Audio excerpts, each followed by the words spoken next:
Hello everybody, Glass Half Dead here, and the world has opened just in time to give us a Kill Team launch event at Warhammer World on the 18th of September, with tickets going on sale on the 30th of August, so not yet.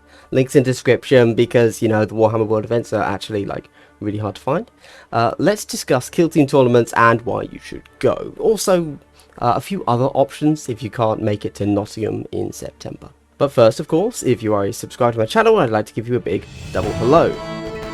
Such a wholesome sound. If you would like a delightful double pleasantry in the next video, subscribe now. Very quickly, I just want to shout out everything happening in September that I know about because it's absolutely jam-packed for Kill Team. Weekend of the 12th, there's Bad Moon Cafe in London holding a 32-man tournament. Next weekend on the 18th, we have, of course, Warhammer World, which we'll discuss in a moment. And then the last weekend of the month, we have the LGT, London Grand Tournament, which I'm the TO of. Links in description if you want to go to that. It's not filled up yet, and we're hoping for 64 players there, but who knows, right? And in the States you've got GenCon. I think it's actually GenCon Indy. I don't know why they've changed the name of that. There's a reason, I'm sure, which I would also assume to be kind of 64 players, but that's pure speculation. I don't know anyone there, I don't talk to them. And of course, later in the year, we're going to have the big American events. They're all going to be playing, so you've got Nova, of course, you've got SoCal Open and LVO. I'm sure there's a load more, but those are just the ones that I haven't even looked into them, just off the top of my head. Bad Moon in London is, again, confirmed for more, and the same guys that are doing the LGT are also hosting one in October in Camberwell. I don't know anything about that, really, apart from the fact that it exists, but all I'm saying is a lot of events. And where possible, just to be clear, I've put links to everything I could find in the description of this video, but if I haven't, or you want to know more, jump into my Discord. I'm sure somebody will know. Let's talk going to a tournament. What do you actually need? Well, we're going to need the bare minimum to run your fire teams, but I'd honestly recommend taking that full roster, okay? This is a roster-based game. I know that in the last edition, you could play a full roster, but in actuality, at least certainly for me, most of my lists were take all comers and you swapped a special weapon out for the matchup. Like, that was it. Do you take a flamer or do you take a melter? That was basically the only choices I ever made. As list building works so differently here, you're not swapping out a special weapon, you're swapping out the fire team. That's how this game works now. If you hadn't caught on, you're going to need the rules for your team. However you get those, I don't judge, you do you. But might I suggest some handy data card bling? The GHD theme available only through my Patreon, but the default version available through Dover Cruise. Again, link in the description. You're probably also going to want equipment cards and ploy cards, but that's all for another video, kind of, you know, like ways to bling out your game and such. Don't the youth call it a glow up these days? I don't know. I'm such a boomer, Jesus. You might also want objective markers, but again, another video. You're going to need a tape measure or the measuring widgets. They both work. 3 barricades are literally critical to the game, so consider them as part of your models though. Tokens are equally a must-have. Those order tokens are genuinely critical. TAC Ops cards are pretty required too. There's ways around having to have the actual deck, but having the deck is easier. Then you're going to need some match play rosters. And that's it for actual things you need to bring with you. That's all the core of the game. So you need all the core of the game. Now beyond that, I'd like to say you need to practice and make sure you know what you're doing. But honestly, nah, not really. Genuinely, crack out like 4 games, even just on your own if you have to, and you're basically ready to play. Yes, I have a video about how to ease yourself into Kill Team with your first 4 games coming soon.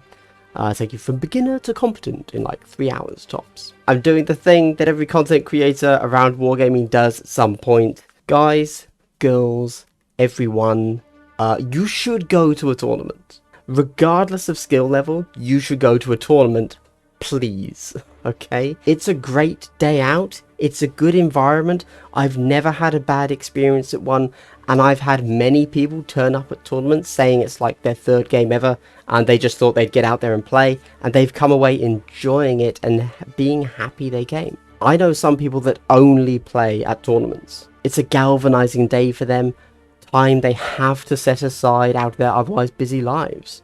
They don't touch the game for months between tournaments and then turn up, chat a bit, roll a few dice, and enjoy the day. Right, sorry, I'm done. Just consider going to tournaments. That's all I'm saying. Enjoy the pageantry of the event, okay? Alright, let's talk specifically about the Warhammer World tournament. Now, I've been to Warhammer World in its modern incarnation twice. If you haven't been before, I really would suggest going. It's pretty cool. They have a pub that's Warhammer themed, which is pretty fun. They have an exhibition with a lot of very well painted models. They also have like almost every model out in display cases in just grey plastic, so you can see what they all look like when just like built, which is actually really cool. I quite like that. And they have every Forge World product there for you to buy. Assume it's in stock, you never know with Forge World. As for the event itself, it is competent enough, or it was when I last went there. Not exactly sure how their terrain will handle the Kill Team rule set. In fact, I'm rather worried, as the game does seem to be designed around 3-inch high floors, and unless they've spent lockdown redoing a bunch of their terrain, consider me concerned. Let's just say you might want to rely on movement shenanigans a lot, like fly, flip belts, or grappling hooks. Don't get me wrong, I'm sure they have enough terrain to keep things dense, but is it actually going to be like good terrain for the gameplay? For the mechanics? I don't know, don't count on it, I don't know. But then at the same time, you know, not every table in every tournament is going to be that, of course, so it's actually shockingly realistic. It's just weird that it's Warhammer World, Games Workshop, running it, and it's not designed for the event. Anyway, this is pure speculation, I don't know.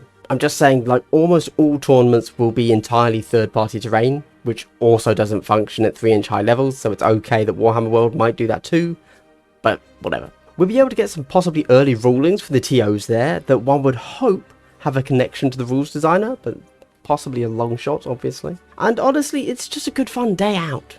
If you're making a real weekend of it, then consider going down on Friday to really explore Warhammer World at your own leisure, then sticking to just the tournament on the Saturday. Now, it's a bit of a rush to do the tournament and enjoy all of the sideshows in a single day, so I really would say if it's your first time, take a second day if possible. Oh, and tickets actually go on sale on August the 30th, so I'll see you there in the queue, I guess, right? I'm going to try my absolute best to go, so as long as I manage to buy a ticket because it's not sold out, and I don't get COVID or pinged by the COVID app, expect to see me there. Consider going to tournaments because a lot of people find it quite fun. And, you know, not everybody connects with online content. Almost everyone seems to connect with tournaments. So, please do that, I guess. But of course, if you made it to the end of the video, a big thank you. Watching to the end of the video, leaving a thumbs up, a comment, and subscribing really is one of the best things you could do to help grow a YouTube channel. So, in turn, I would like to give you a big triple hello. Wow, what a payment. Debited directly into your bank account. Consider becoming a patron, because like I just mentioned, you're going to really want some data card templates, and mine look pretty radical, dude. Oh, you know what, just a brainwave. I should upload my, my objective markers, so that you can print them off if you want to as well. I'll get on that. That's going to take a bit of time, but I'll figure out how to do that. Anyway, this has been Glass Half Dead. I hope you've had a good day and continue to have a good day. Goodbye. More substantial videos coming soon.